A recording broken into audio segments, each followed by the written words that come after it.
Function क्या होते हैं एनालिटिक फंक्शन? तो ये लिखता है अगर एफ जेड एक सिंगल वैल्यूड फंक्शन है। सिंगल वैल्यूड कैसे होते हैं बताओ, सिंगल वैल्यूड कैसे होते हैं function? Be a single valued function जिसकी केवल एक वैल्यू आती हो, है ना। एक वैल्यू रखने पर अगर एक्स की एक वैल्यू रखते हैं तो फंक्शन की वैल्यू एक ही निकल के आती है, कुछ भी बना देगा ये। तो इस डोमेन में ये डिफाइन है फंक्शन। तो ये कह रहा है सिंगल वैल्यूड फंक्शन है, define domain D, then F Z is said to be analytic. Then यदि ये जो है not only at z0 but in also in some neighborhood of but also in some neighborhood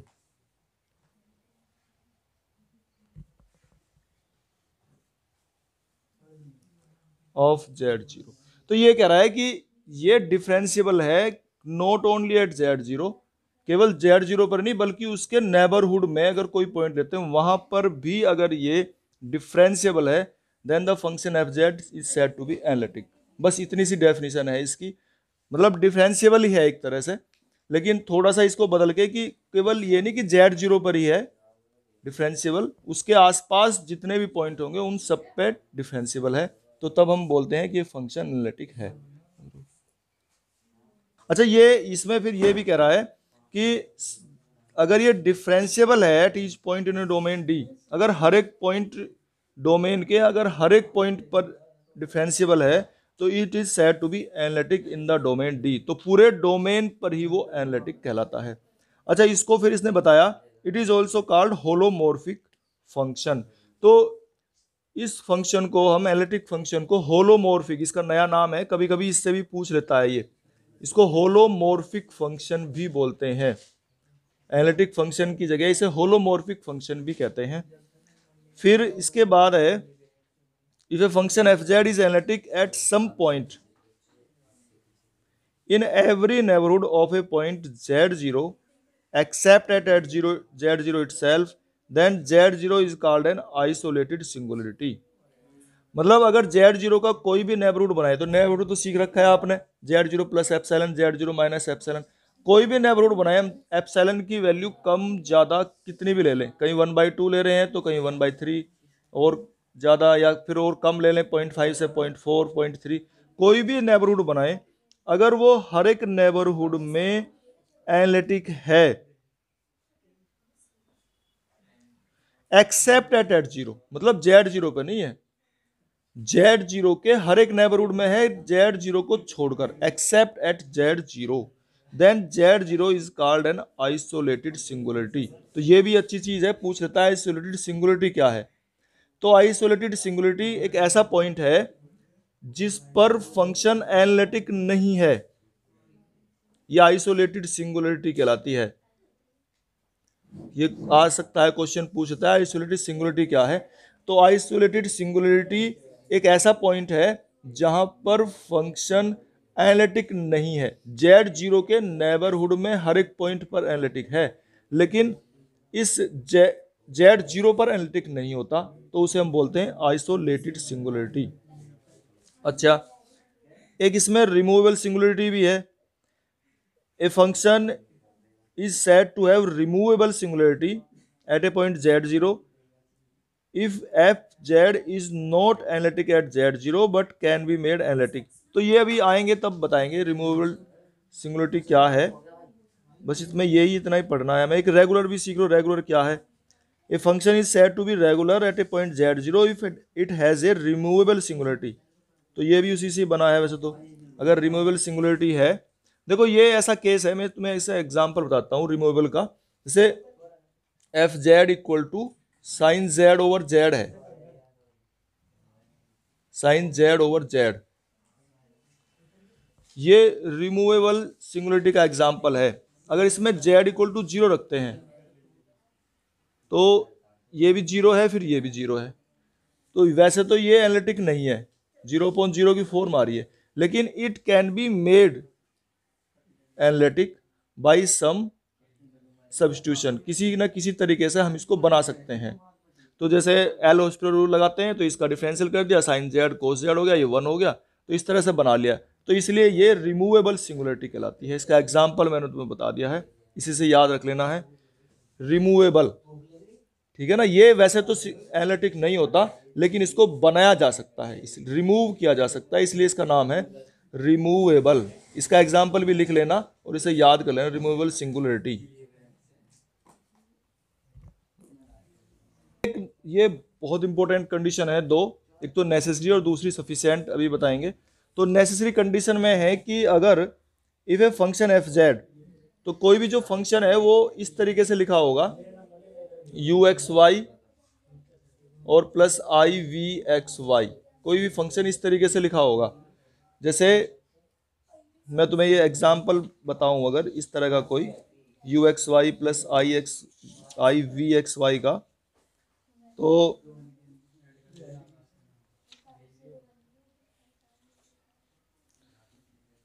जैसे ये कोई इस तरह का हो गया, कोस एक्स साइन वाई और प्लस आई साइन एक्स कोस वाई, कोई इस तरह का अगर फंक्शन है, ये इस तरह से लिखते हैं इसको, पहले वाले को u जो रियल पार्ट है और इसको इमेजिनरी पार्ट लिखते हैं।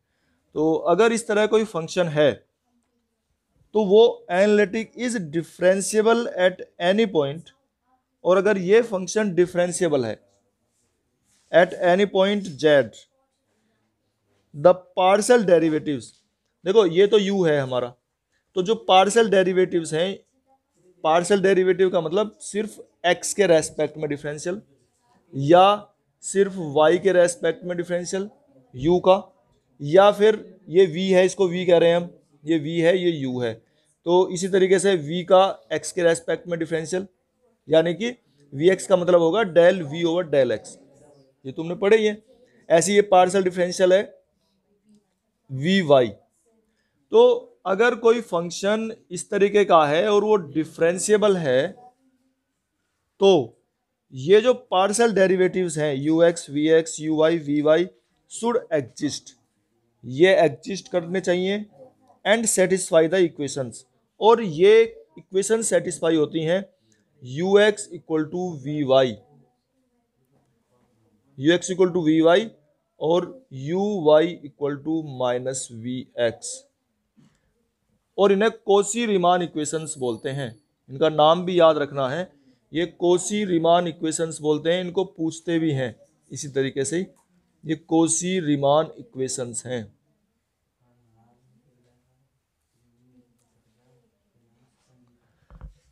तो ये नेसेसरी कंडीशन है कि अगर कोई फंक्शन डिफरेंशिएबल है तो ये पार्शियल डेरिवेटिव्स एग्जिस्ट करेंगे और कोसी रीमान इक्वेशन सेटिस्फाई होंगी, अगर कोई फंक्शन डिफरेंशिएबल है।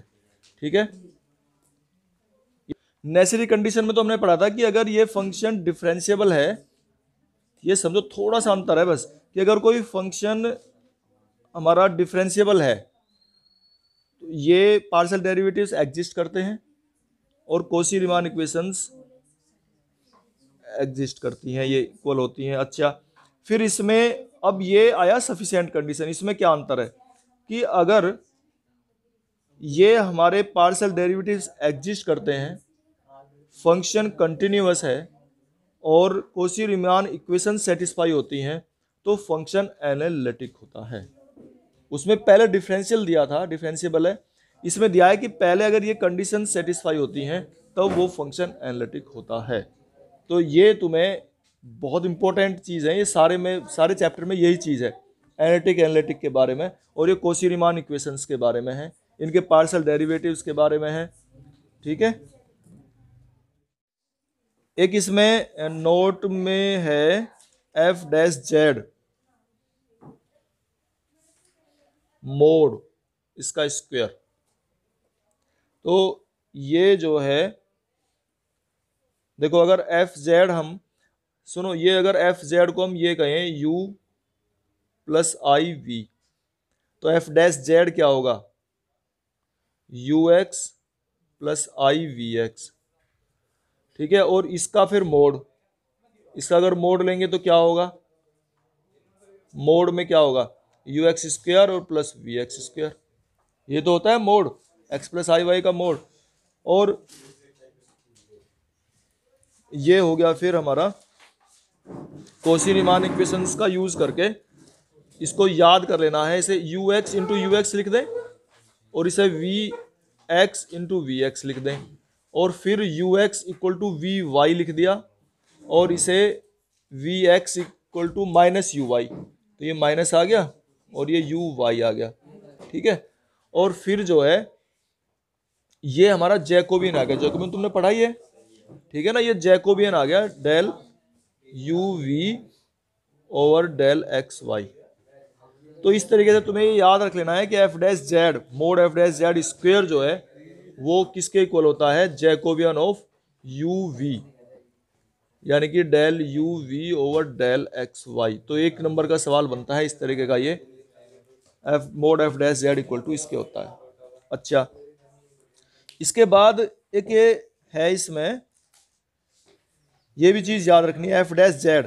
अभी हमने एफ डैश जेड निकाला था, देखो U X plus I V X आया था, और तो ये भी याद रखना है, अगर कहीं हमारे से डी डब्ल्यू और डी जेड पूछता है तो ये del W over del X के होगा इक्वल, क्योंकि एफ डैश जेड हमने यहाँ देखो एफ जेड ये लिखा है, अगर एफ डैश जेड लिखेंगे तो क्या लिखेंगे, यू एक्स और प्लस आई वी एक्स लिखेंगे इसको, ठीक है। तो एक तरह से ये u इसका फंक्शन का u प्लस आई वी का x के रेस्पेक्ट में डिफरेंशियल है, तो डेल w और डेल x। अगर हमारे से डी डब्ल्यू और डी जेड पूछ रहा है तो हम ये चीज निकाला करेंगे, ठीक है। फिर है इसमें,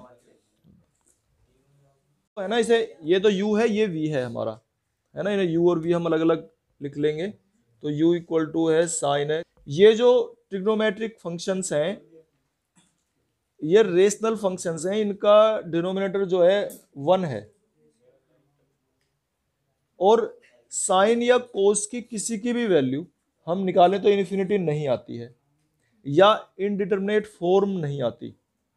इसलिए ये जो फंक्शन है साइन कोस वाले ट्रिग्नोमेट्रिक, ये हमेशा कंटिन्यूअस होते हैं, इज ऑलवेज कंटिन्यूअस एवरीवेयर। कोई भी पॉइंट लेंगे हमेशा उसकी वैल्यू निकल सकती है, रहेगी तो +1 और -1 के बीच में, लेकिन निकल सकती है।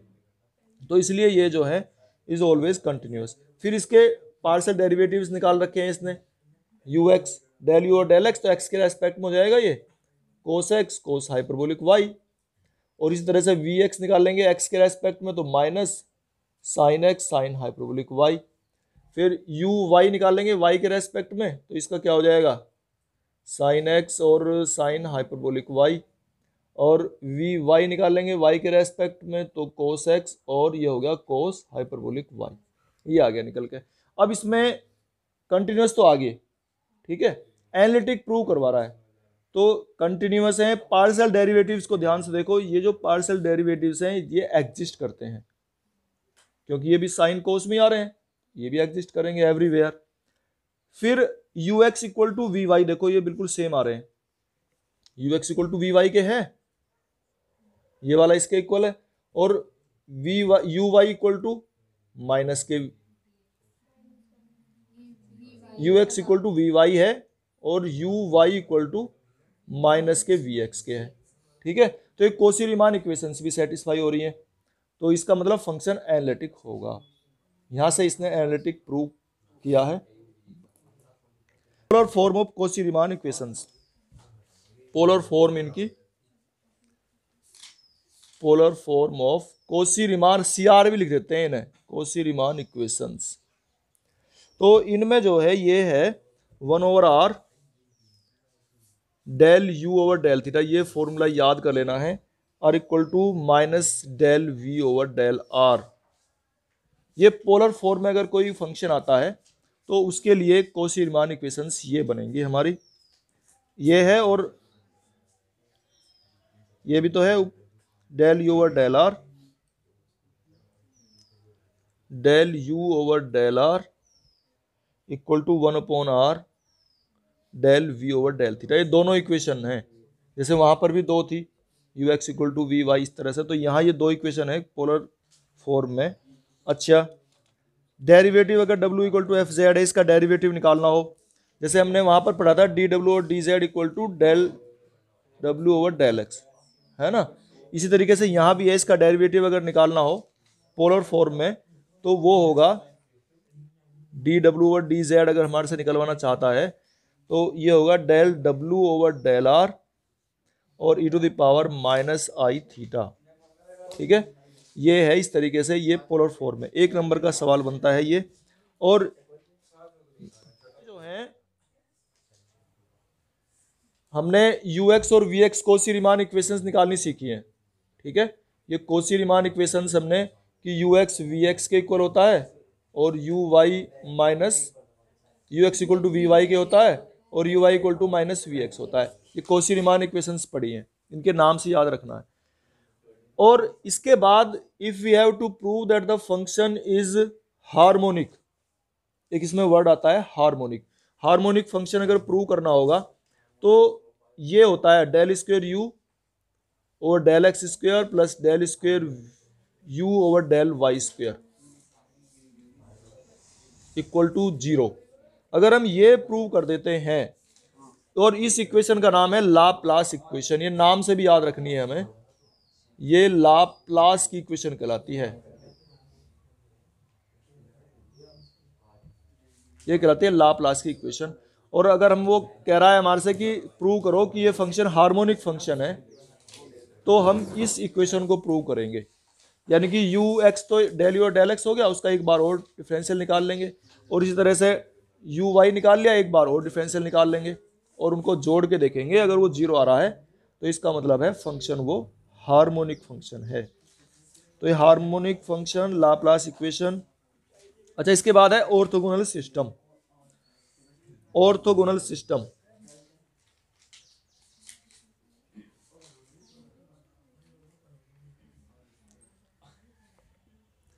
ऑर्थोगोनल सिस्टम में क्या होता है?